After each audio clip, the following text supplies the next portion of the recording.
for probably this whole podcast because the video is just having some technical difficulties, but that's okay. We will still be underway just like normal otherwise.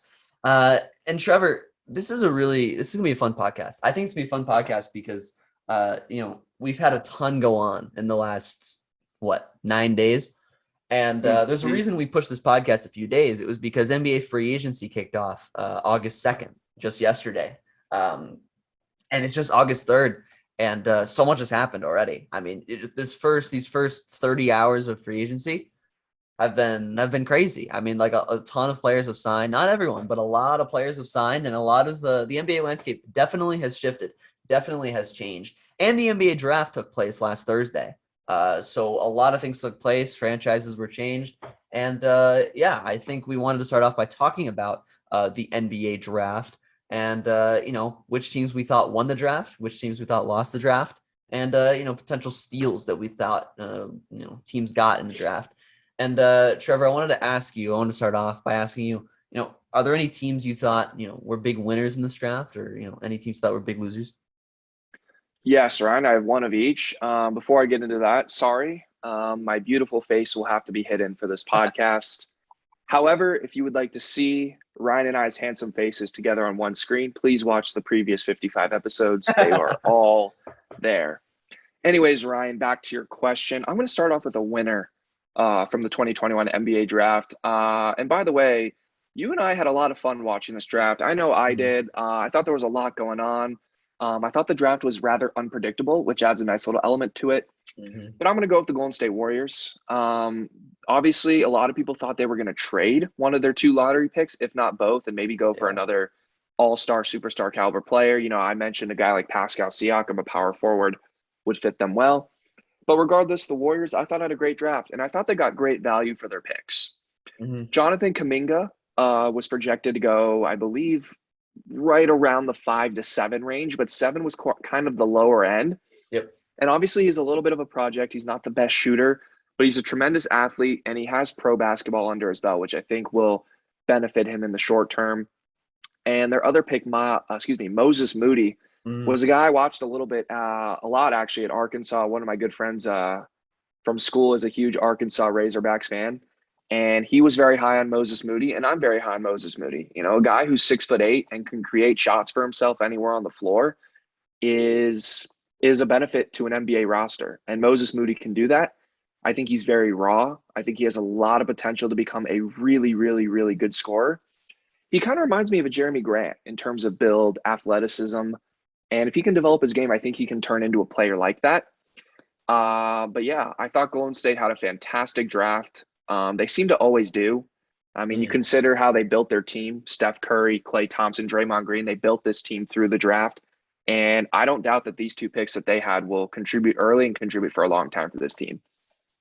Yeah, no, I mean, look, if you weren't going to bring up Golden State, Trevor, I was going to bring them up because, I totally agree with you. Look, I was never a big fan of Kuminga, at least not for my Cavs. And it was mostly because I didn't really trust his shooting ability. But I think he has a lot of athleticism. I think he has a lot of potential. I think he's a really good defender, or at least has capability to be a really good defender. And I think that fits really well with Golden State. Golden State has the shooting. Golden State, obviously with the Splash Brothers. And they have a lot of players who can play good defense, particularly Klay and Draymond. But, you can never have enough, length, enough guards, enough wings who can defend. And Kuminga can do that. So I think that was a good pick. The pick I really liked was Moses Moody, and I don't really want to touch too much on your stuff because I know we have a lot of teams to get to and a lot of players to get to, but I really like Moses Moody for this team. You said he's raw, and he is, but he can run the floor really well. He has the length to potentially become a good defender, and he can shoot. He can shoot pretty well, and he's a high volume scorer. He put up points at Arkansas. He led this team to, I think, one of their best seedings in the tournament in a long, long time. So I think he fits really well. And I really like more raw players, players that need to develop more, which I think Kuminga and Moody both need to do, with more experienced coaches. So I think, and coaching staff. So having Steve Kerr and the Warriors, as their team and their organization, I think is really good for both of them. So I like that. But, going to teams that I like, I really liked what the Charlotte Hornets did. And I don't know if everyone's going to agree with me, but I think that getting James Bouknight was fantastic. Kai Jones, also fantastic. I think Bouknight is going to fit right in, particularly because Devontae Graham is gone. I think they did this knowing they weren't going to keep Devontae Graham. And, everyone was confused by it, or at least somewhat on draft night because they're like, wait, they have 4 starting quality guards. That's a lot of starting quality guards that have just sitting on your team. But Graham left, and now Bouknight can either slide right in over Terry Rozier, or he can, be the first guard off the bench. But I really like this. A high volume scorer can replace Devontae Graham on a cheaper deal, and I think could potentially become better than Devontae Graham. So I really like that. And Kai Jones has a ton of physical tools. He's really gifted. He's almost 7 feet tall. He can run the floor well. He's pretty quick for a bigger guy. He's like 227 foot. So, he can move, and he's super athletic. So, I mean, that's a nice pick. So I really like what Charlotte did. Again, emphasizing the fact they replaced Graham, with a guy who I think is going to be really solid in the NBA. And then another team that I think, I want to talk about a team that I think lost, this draft, and Trevor might disagree with me, and I said the Sacramento Kings, mainly because of their first pick, and it's Davion Mitchell. And, I love Davion Mitchell. I think Davion Mitchell's a great player. I think he's a guy who can, he's a great passer, a guy who can, play make for his teammates, get them open, get them good looks. I think he's a really good defender, as we saw at Baylor. The whole team was great at defense, but particularly Davion Mitchell. The only issue is I just don't see where he fits with the Kings, right? Because they have a lot of guards. They already took Halliburton last year, who's really a pretty big guard, and played really well for them. He was really good, in my opinion. But they already have De'Aaron Fox and Buddy Hield. So what is Davion Mitchell, the 4th guard? If you're taking a guy in the lottery, I really don't know if it's worth taking a guy who's just going to be a bench 4th guard for you. And that's kind of going to be his permanent spot. I think Davion's would have better fit on a playoff team, a contending team, or at least a team that could contend for a low-end playoff spot. I don't think that's the Kings. I question Luke Walton as the head coach. I don't think he's a very good head coach. And I don't know if Fox and Hield are enough to get them to the playoffs. So I didn't really like that pick, and that's why I didn't think the Kings did very well in this draft. I would have preferred them take Moses Moody, someone that, who could develop into probably a small forward and in a small ball lineup. But, it's not really a knock on Mitchell as a player. It's more, I just don't think he fits well with the Kings. The Kings have had a very interesting offseason now that you mentioned it. Yeah. And I agree with you because that pick, I actually went on this podcast and said Davion Mitchell is one of my favorites coming out of this draft. So I'm high on him personally. Mm-hmm. I agree with you. I don't think Sacramento's a great fit for him just because they have a log jam of guards. Yeah. And after the moves that they've made and haven't made, they kind of need a big man, right? Hassan Whiteside, I don't believe is coming back to the team. No, he went to Utah. Right. Yep. Richaun Holmes is reportedly now possibly wanting out of his contract. So you lose Whiteside, you lose Richaun Holmes. I mean, your only big man is Marvin Bagley, who, a flex. I've played against him, but he hasn't been that good in the NBA. He definitely hasn't lived up to the potential. So if I'm the Kings, guys who were on the board at the time who were bigger players, I think to a guy like Kai Jones, who might have been a bit of an overdraft, I think he would have been a better fit for this team. Mm-hmm. Sengun would have probably also been a better fit for this team. And I'm not a fan of big men. I said it on the last podcast. I feel like big men flop more often than guards in high pick situations. But when you already have 3 really solid guard players, particularly 2 at the point guard position, in Halliburton and De'Aaron Fox, you're right, Ryan. This pick doesn't make much sense. Mm-hmm. But regardless, they might move Buddy Hield, which will give Mitchell more of a role in the team. If not, we'll see. They're definitely loaded at guard, but they're going to have some other needs that I don't know where they'll be able to fill it. So with that being said, I'm going to move on to a team that I did not like their draft. And I'm going to go with the Indiana Pacers. Chris Duarte, who I actually don't mind as a player. He was the oldest player in the draft. I thought he was a bit of an overdraft where they took him at. He's a very good shooter. I don't know. It's always a risk taking a really old player. I think he's 22 or 23. So he's literally 4 or 5 years older than some of these guys who are getting drafted. So that's a little bit of a risk always. I don't have too much of a problem with that pick. I do feel like he will be a decent backup for them. However, it's their second pick that I don't like. They took Isaiah Jackson, and Isaiah Jackson is a very athletic, slightly undersized center. But the issue is they already have two very high paid centers and a third, a third role player, big man. They have Domantas Sabonis and Miles Turner, who are both very high paid players. And then they have Bataze, who is their backup center. Yep. So for me, this pick doesn't make much sense. I felt like they could have definitely used a wing player. I think who are their wing players on this team, right? I think to maybe TJ Warren. Yep. That's probably their one wing player, but he was hurt all of last season or didn't play at all last season. Yep. So they definitely don't have great wing depth. I think they could have used another shooting guard alongside Malcolm Brogdon. So for me, Jackson wasn't a great pick. And outside of that, they didn't do much this offseason. But for me, I didn't love their draft.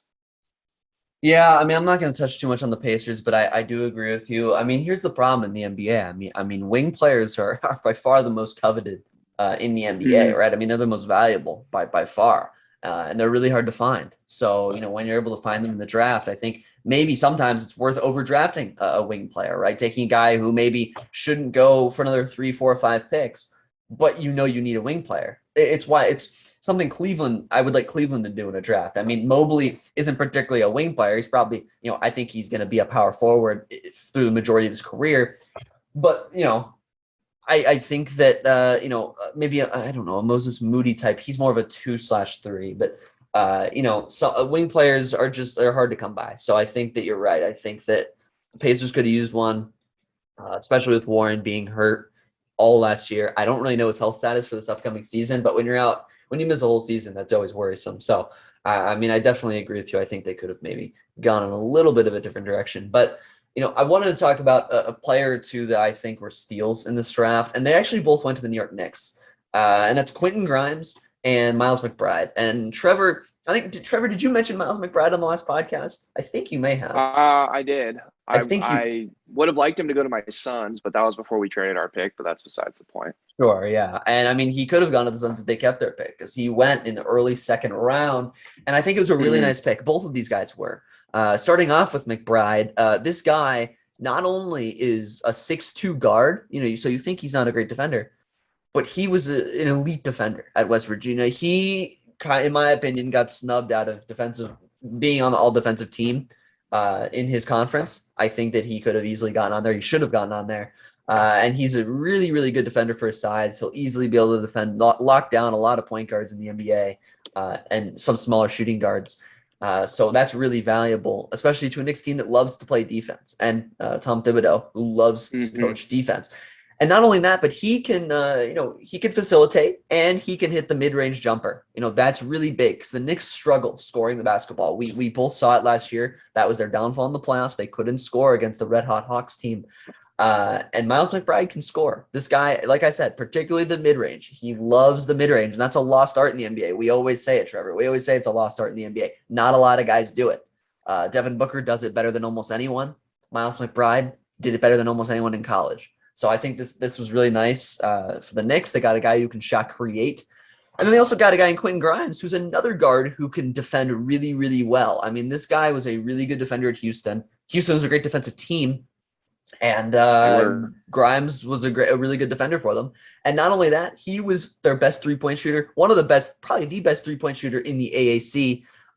And that's what he's going to bring to New York, not only with the defense that Tom Thibodeau likes, but that three-point shooting that, again, the Knicks need. They need that scoring, and Quentin Grimes is going to bring that. So I really like both of these picks. I thought they were both gotten at great value, particularly McBride, but I really, really like Grimes as well. So I think this is really going to help New York and actually give them guards who can hit shots like semi-consistently. So I really like both of these picks. I agree with you, particularly on McBride. It's very rare to see a guy come out of college and have elite on-ball, one-on-one defense. Yeah. And McBride does that. And what makes him even more unique is, one, his defensive technique and his ability to move his feet and play defense without fouling.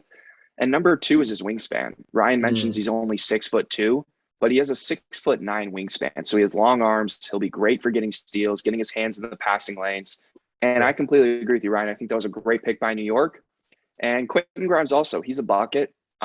He was coached under Keldon Sampson at Houston, who has really built up that basketball program really quickly. They made the Final Four this past year, and I believe he will be a valuable asset to the Knicks as well. It's going to be weird.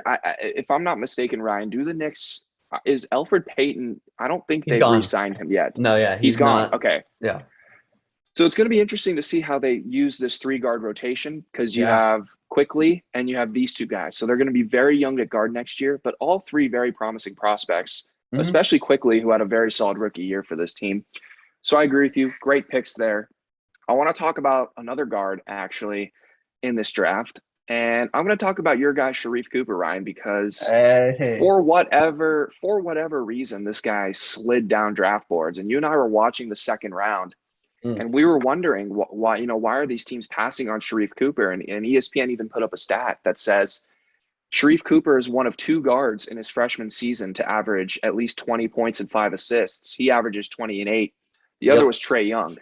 And you think, Trae Young just made what, 170 million, $200 million last night or Hmm. something like that. I forgot what it Yeah. was exactly. So you think Sharif Cooper, if he's being compared to Trae Young, has a lot of potential to be really, really good in the NBA. And I think he does. And I think Atlanta got him at whatever pick it was, somewhere in the late 40s, Someone early 40s. 50s, Crazy. somewhere in the 40s. I think that's an absolute steal. I think he's an excellent offensive weapon. He will be a little undersized going into the NBA, but undersized guards can have success. Just ask my Phoenix Suns. Both our point guards are maybe 6'1" at the most. I think I'm taller than both of them. So undersized guards, if you can shoot and if you can effectively run a pick and roll, will have success in the NBA. And I Mhm. fully believe Sharif Cooper will be able to do that. Yeah, I mean, look, I don't have much to add on Sharif Cooper. You covered it well. I'm a big Auburn fan, because as Trevor knows and as some people know, a lot of my family went to Auburn, so I've always been a fan of them. And Sharif Cooper was fantastic for Auburn last year. Auburn, he was their best player. Although JT Thor was drafted ahead of him by Charlotte, a great pick by the way, a lot of potential, 3-and-D guy. I really like him. But Sharif Cooper's the better player. He's going to be the better player in the NBA. Story's undersized. He'll be a negative defender, just like Trae Young is. He won't be as negative as Trae Young on the defensive end. Probably no one in the NBA will be. He is really bad. But you said it. I mean, Sharif was elite in college, and he is the best passer in this draft. He's the best facilitator in this draft. And I am stunned that he fell as far as he did. I wanted Cleveland, although we got Ricky Rubio via trade, which I'm going to talk about a little later. Although we got Rubio via trade, I wanted Sharif because that talent you can't pass up on. I mean, he is not afraid to drive in the paint at his size, which is awesome because a lot of guys of his size will just settle for perimeter shots. And sometimes he did, but he got to the line and he got to it consistently. He shot really well from the line, I believe around 90%. Again, there's just not much to dislike about Sharif's game outside of obviously being undersized on the defensive end. He is everything you want in an offensive point guard. He can shoot, he can pass, he can drive, he can hit the free throws, he can do pretty much everything there. So I think they got a really good pick. I agree with you on that. I don't really have any other players to talk about or teams to talk about from this draft. Trevor, I don't know if you have anything else you want to talk about, any other players or teams. If not, we can talk about free agency. But it's kind of up to you. Oh, I'm good. Let's head to free agency. Yeah, let's go ahead. So NBA free agency, as I said, kicked off yesterday, and a lot has happened. Trevor, as of earlier today, like an hour ago, signings are happening left and right, and a lot of teams changed, and particularly a team called the Miami Heat that I wanted to talk about.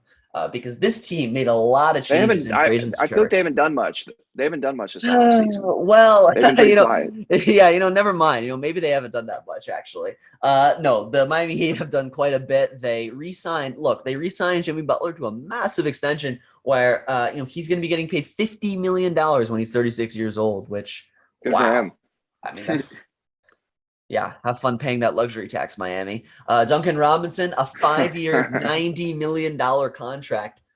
That is something I'm going to talk about in a second. Something I didn't like. Kyle Lowry, they got via sign and trade. They traded Dragic and I think Precious Achua. I don't know how to say his last name. For Lowry, 3 years, $90 million. And then they also signed PJ Tucker. The few things here that I really wanted to talk about were PJ Tucker and Kyle Lowry, because it's clear to me what they're trying to do. The Miami Heat are going all in on these next 2 seasons, right? They got PJ Tucker. PJ Tucker is going to bring what Jay Crowder brought to this team last year. Both of these players are fiery guys. They bring, look, for better or for worse, they bring they're like the soul of the team a lot of the time. That's what PJ Tucker is. That's what Jay Crowder is in Phoenix, in my opinion. And I think that it's going to show this year. I think it's a really good signing next to Jimmy Butler. They're going to have more grittiness, defensive edge, fire. I think that's what Miami thrives on, just kind of being the underdog, being gritty. I've always been a big fan of Miami, this style of roster. So I'm excited for this. And they got Kyle Lowry, who also fits this. He's a good defender for his size, for his position. He's older, but look, they're not trying to play for the long term here. They're trying to win the next 2 to 3 seasons. So getting Kyle Lowry, I like. He's just going to be a really solid player, another really good veteran leader, championship experience, can do it all on offense, and really can defend pretty well, like I just said. So I like both of these signings, both of these additions. I think it's going to make them a top 4 team at worst in the East. I really like this roster with these players. The only thing I don't like, Trevor, is them signing Duncan Robinson to this massive deal. 5 years, $90 million. They gave what? That's $22 million, Trevor, to a guy whose best season is 13.5 points a game, 14 points a game, and 40% from three. $90 million to that kind of a player. I think that's an overpay. I just do. And maybe not on a year-to-year basis, but the number of years is ridiculous. 5 seasons. They're going to be stuck with a massive contract on Duncan Robinson when their team is, at least this version of their team is no longer relevant. Kyle Lowry will be gone. Tucker will be gone. Butler will be gone at the end of that contract, or very old. So I don't like them signing him to such a massive deal. I think that they should have paid less. I think they should have given him less years. So that was weird. So yeah, overall, I like what they did, but I kind of question giving Robinson that much money, Trevor. I don't know if you agree with me on that. I don't know if, was it worth giving him 90 million over 5 years? Because I don't know. I thought that was a little too much money in a little too many years. No, I completely agree with you on the Duncan Robinson aspect. I like him as a player. I think he's a very valuable NBA player. He is. Any guy who can make a three from anywhere on the floor is effective in today's NBA. I agree with you, though. Giving him $20 million a year is a lot, and that's pushing it.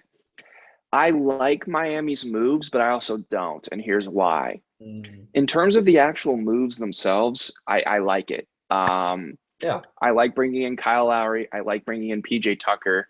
And Miami's pulling a Milwaukee. They're bringing in the exact same type of players that Milwaukee brought in last season, right? Milwaukee brings in a veteran guard who can play defense in Jrue Holiday.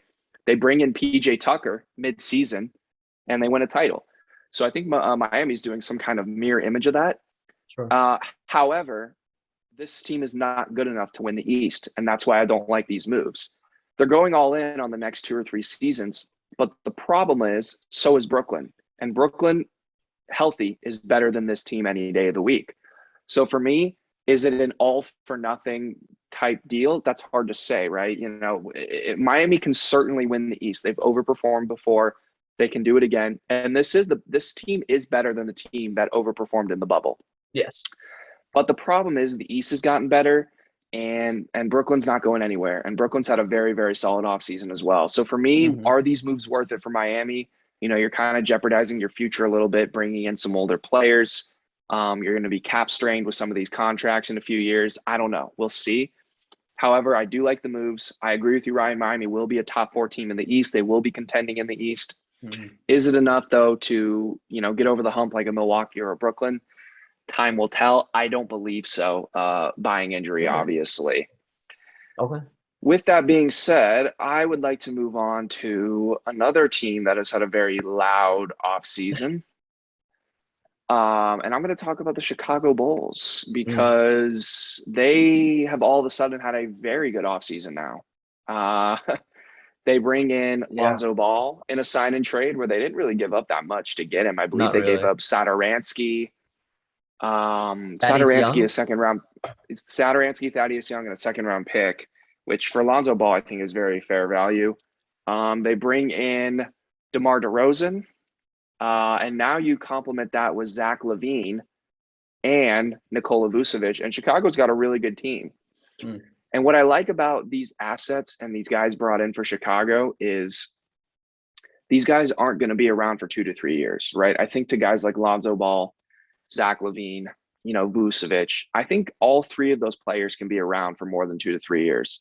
So Chicago made moves to expedite the rebuilding process, but they're not going all in on these next 2 years. DeMar DeRozan, yes, he's a little bit older, I will say, but I still think he has more than 2 years left in him. And if you're Chicago and you can get a little bit more development from Markkanen and a little bit more development from Patrick Williams and a little bit more development from Kobe White, you have a really, really, really good team in 2 to 3 years. And I think this team can win the East in 2 to 3 years if they keep all these pieces, assuming Brooklyn breaks up and Miami gets old and Philly has trouble. I think Chicago in 2 to 3 years can be that good.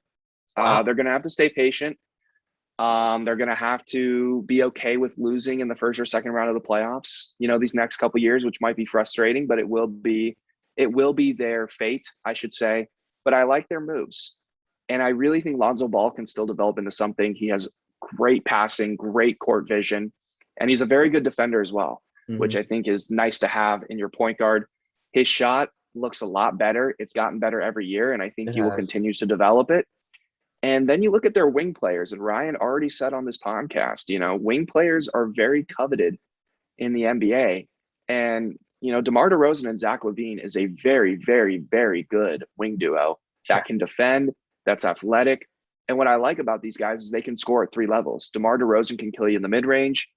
LaVine is an excellent driver of the ball. He's very athletic, and he's also developed a 3-point shot over the last few years. So I feel like they're set in the backcourt. And if their front court can develop, Markkanen and Vucevic and Patrick Williams, if those guys can continue to develop and keep doing what they're doing, and Vucevic is already an all-star, I really like the Chicago team going forward. And I think they will be somewhere around 4, 5, or 6 in the East this year and maybe win a playoff series this year. But I do think in 2 to 3 years, as I said, they can contend.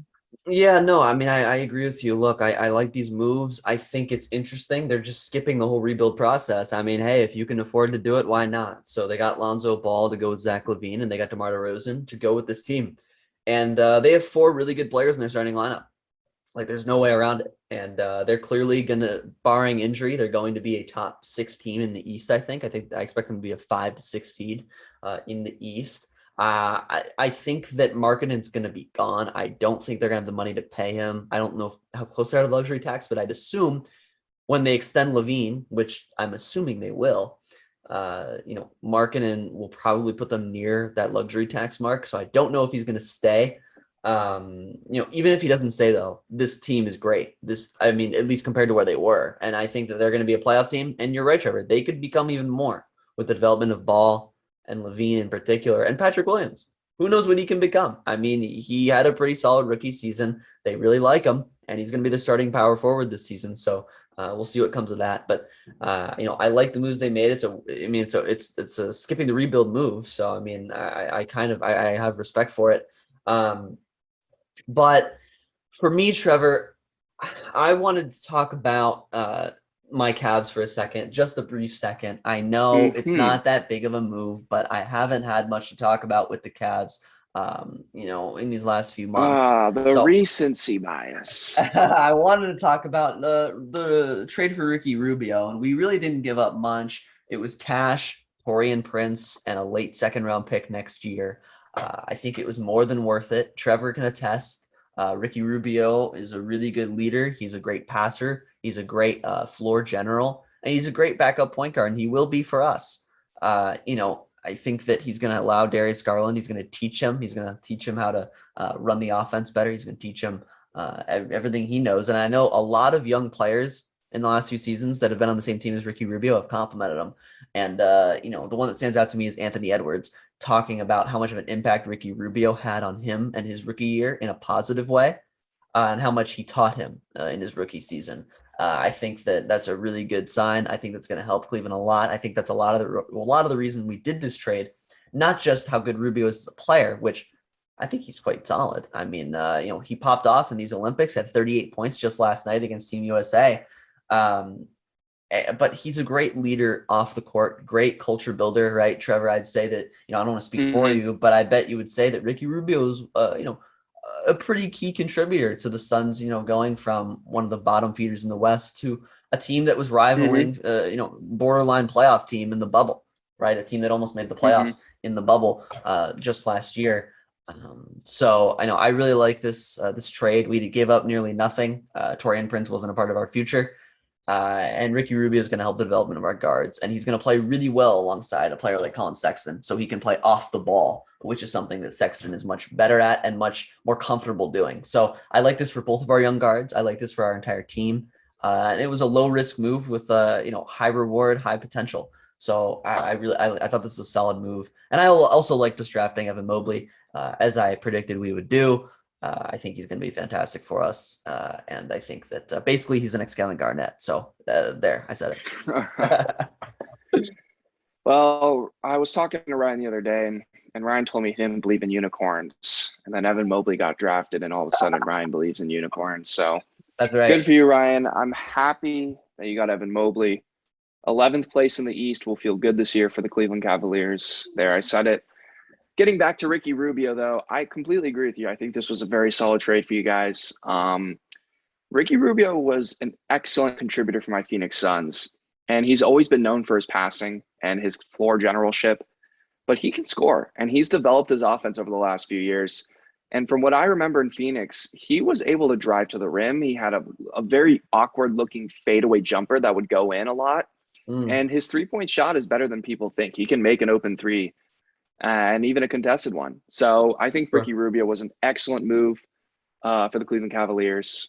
He's an excellent contributor. He'll be great for you guys off the bench, and he'll be more importantly. And you're right, Ryan. This will be his most important role is mentoring your young guys, mentoring Garland, mentoring Sexton. And Anthony Edwards said it.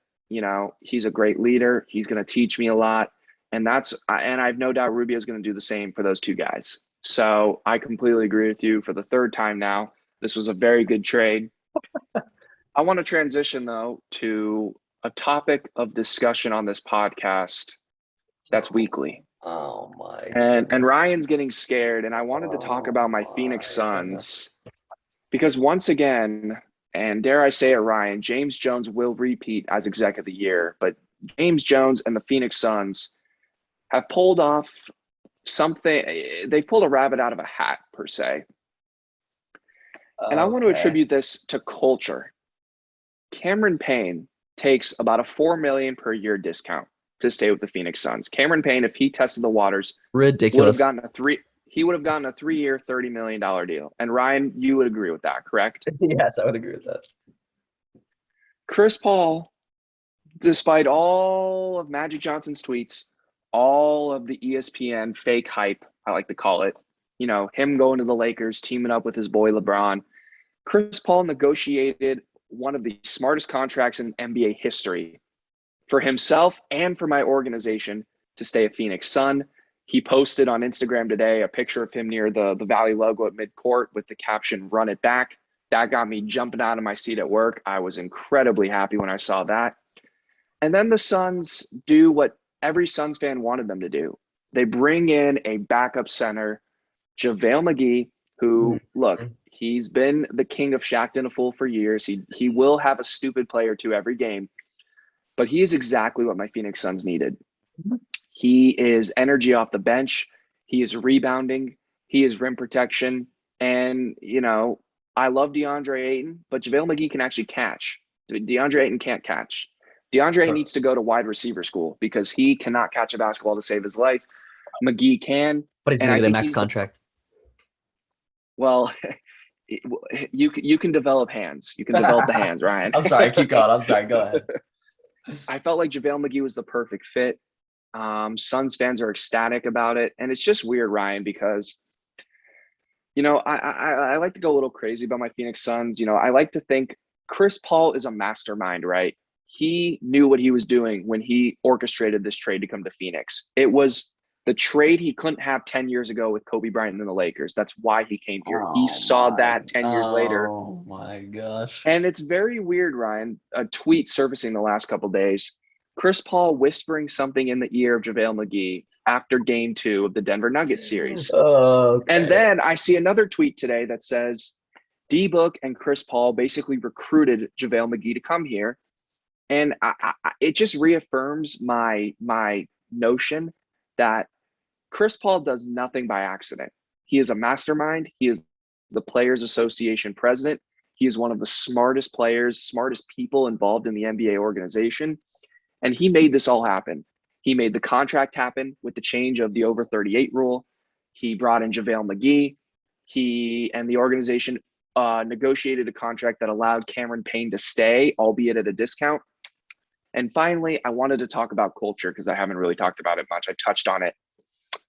When you develop a culture with Monty Williams at the helm, when you how do I word this? When you find a guy that players are willing to sacrifice their money and their livelihoods to play for, that is unbelievable in today's day and age. You see it in college, right? You see player first coaches and college guys really respond to that, but they don't really have, money and other things on the line. But NBA players do. They have generational wealth on the line. And to see these guys take less money, negotiate weird contracts with loopholes and whatnot, to come back to Phoenix to play for Monty Williams, to play for this team, to play for this city, I think says a lot about the change in the organization.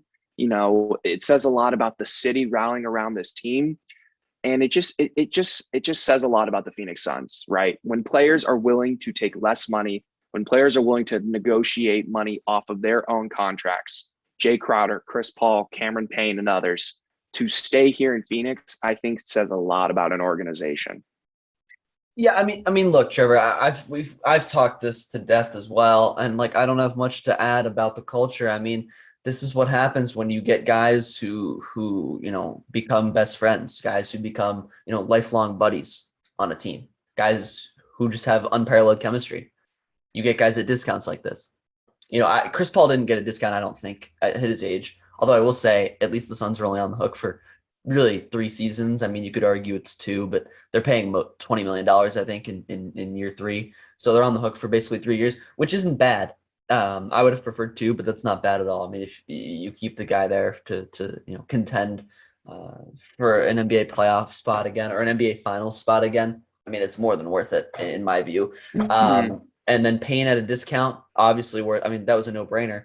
And then Trevor, I love being right. I love seeing GMs go get a player that I specifically said the Phoenix Suns should get. Really, back in March or April of this year, Trevor. I mean, I said it. I said to you off the air and probably on the air at some point, JaVale McGee is a guy the Phoenix Suns could really use. He's a guy who's a competent defender. He has championship experience, right? He's fine around the rim. He's a high effort, high motor player, a great rebounder, especially offensive rebounds. He's an animal on the glass, and he's a fantastic leader, which is a great thing to have. And the Suns, you can never have enough of it, but the Suns have enough of it. But McGee just adds to it. So I think that it was a fantastic signing. It's something I really thought the Suns should do, and they did exactly that. So I can't fault them. I would have done the same exact thing.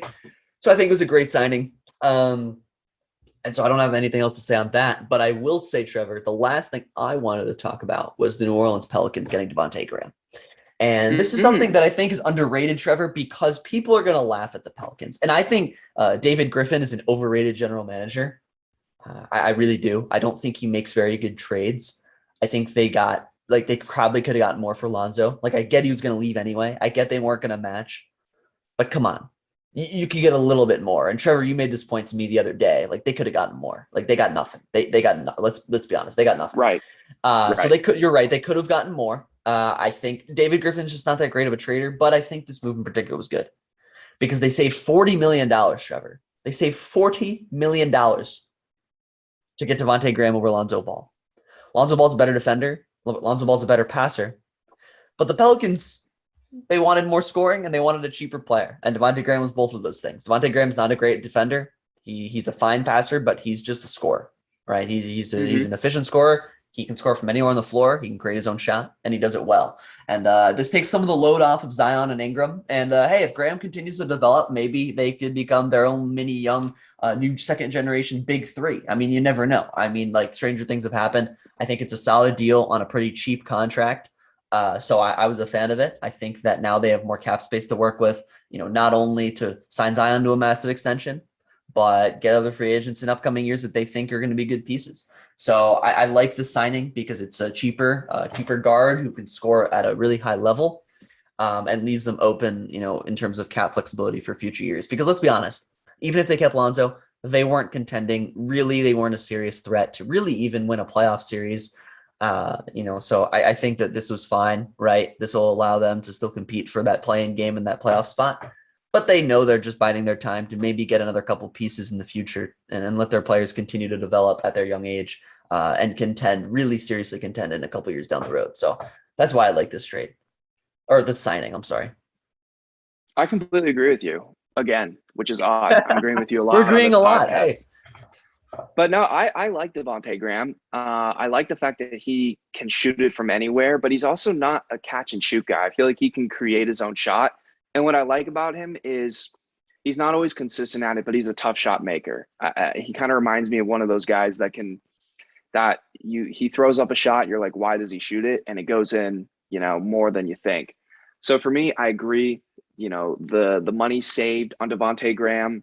And the player fits New Orleans well. They already have guys at the guard and wing position who can defend. I think to a guy like Josh Hart, who is in free agency right now, they might not get him back.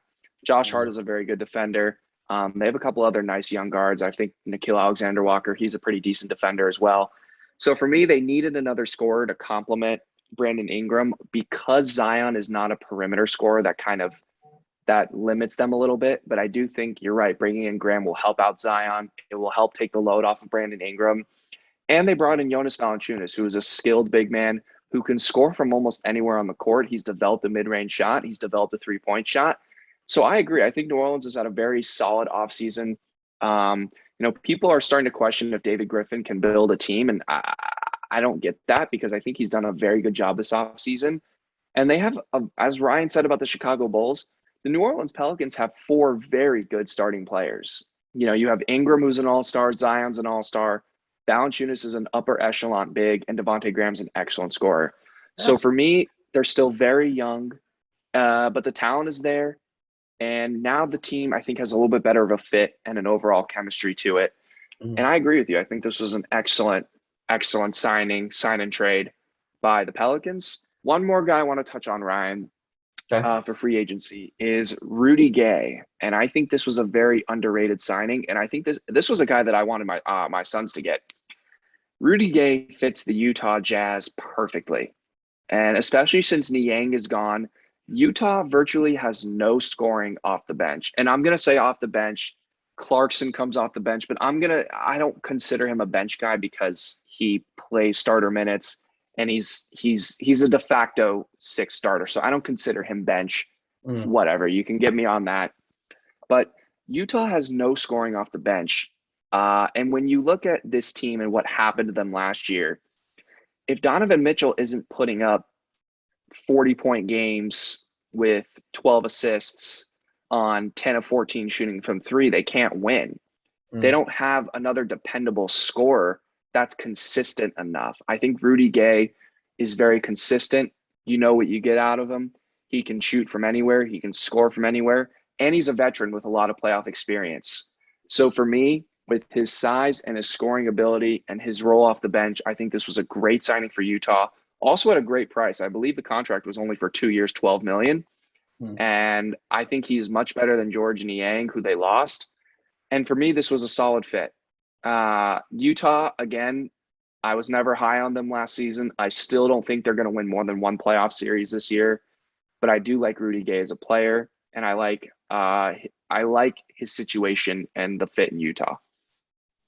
Yeah, I mean, look, I don't have much to add on the Rudy Gay signing. I agree with you. When I first saw this, I was like, wow, this is a solid fit. I mean, I think that, look, he's a good 3-point shooter, Trevor. He has size and veteran leadership, like you said. And he's going to fit right in with Utah. Like again, I said, he's a good 3-point shooter. He'll fit right in off the bench. He's a depth piece. He's a solid defender, and he can get to the rim when he wants to. So I mean, he fits right in with what they want to do. And I think it was a relatively cheap price, Trevor. I don't want to say the wrong price off the top of my head, but I believe it was 2 years, $12 million. If I had to try to remember, I believe that's what it was. I can go back with someone can Okay, go back. good. Then we're in agreement there because that's what that's what I believe it was as well. Yeah. Okay. Yeah, that's what I thought it was. So I think you're right. So yeah, I mean, it was a good price for a veteran guy like that who can shoot and defend pretty well. So I mean, I agree. I think that this was a good signing.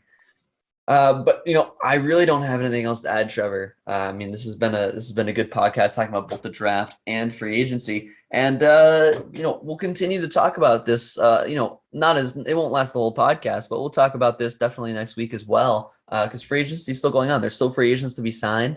John Collins and Dennis Schroeder, just some names that are still out there. So that'll be very interesting. We'll see what happens there. Trevor, I don't know if you have anything you want to add at the end of this podcast. Any final statements? You know me by now. You know me by now. I figured as much. Ryan, I have a lot to say. Not a lot, but it is the Olympics. It is the Olympics. And I would like to give some shout outs. First, I'd like to shout out Karsten Warholm. And you're probably thinking to yourself, who in the world is that? He is a Norwegian track and field star who just won the 400-meter hurdle gold medal, setting a new world record for the first time in the history of the 400-meter hurdles. Somebody broke the 46-second barrier. Karsten Warholm ran in 45:94. So congratulations to him. Wow. I also want to congratulate a female by the name of Sydney McLaughlin, who is a female track star for the United States. She also runs the 400-meter hurdles. She also won the gold medal, and she also broke a world record. I believe she is the first woman to break 52 seconds in the 400-meter hurdles for women. I think she ran 51.9 tonight. Wow. Maybe she broke 51.5. It was somewhere in the 52 second range. But congratulations to them.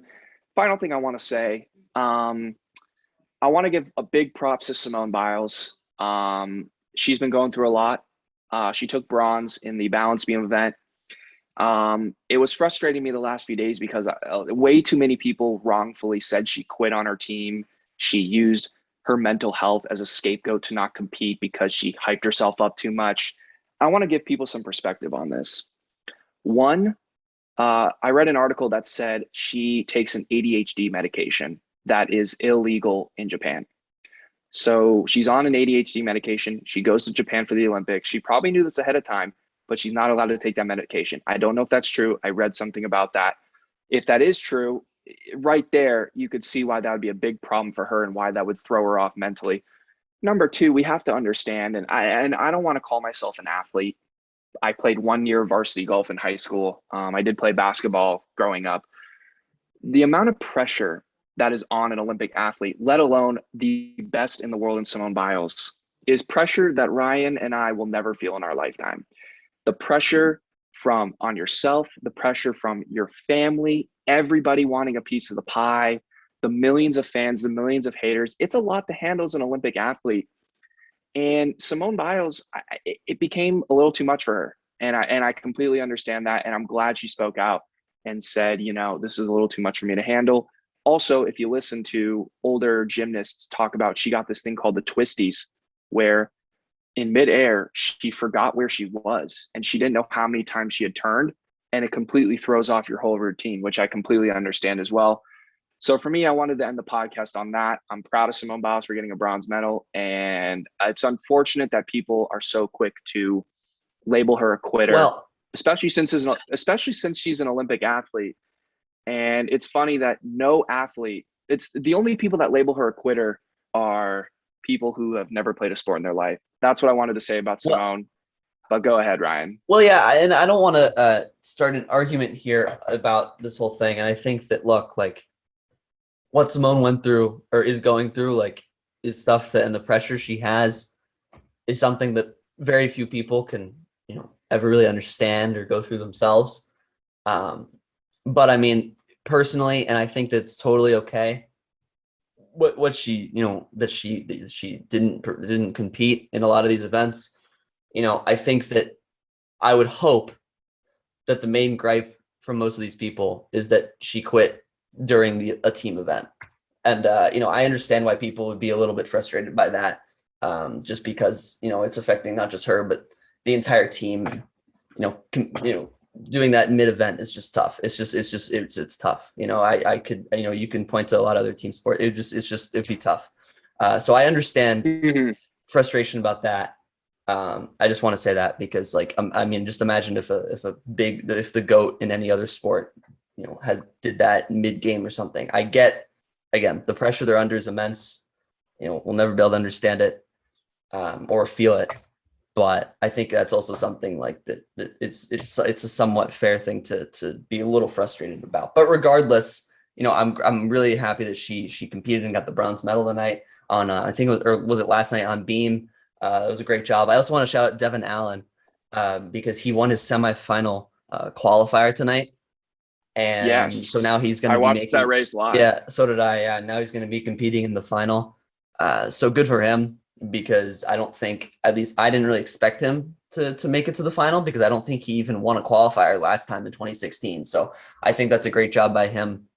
I'm rooting for him to get a top 3 because I didn't expect it. So I think that was fantastic. So I want to shout him out as well. But yeah, no, Trevor, I think, look, the Olympics have been fun. I think they've been pretty entertaining. I found the swimming the most entertaining so far. I think that's been a lot of fun. Caleb Dressel, right? Was fantastic. The swimming was, I love the swimming. It was Katie Ledecky incredibly exciting. Yeah. I also really like I really like the commentator for swimming, Roddy Gaines. Shout out him. He's fantastic. He brings a level of excitement. To swimming that you didn't think someone could bring. So yeah, I completely agree with you. Swimming was great. And shout out Devin Allen. He went to our high school. That's why Ryan brought him up. Brophy College Preparatory. And Devin actually did finish 5th in Rio, Ryan. But for him, that was a disappointment. And he finished 5th in the entire in the final. Yes, he was 2 places away from medaling.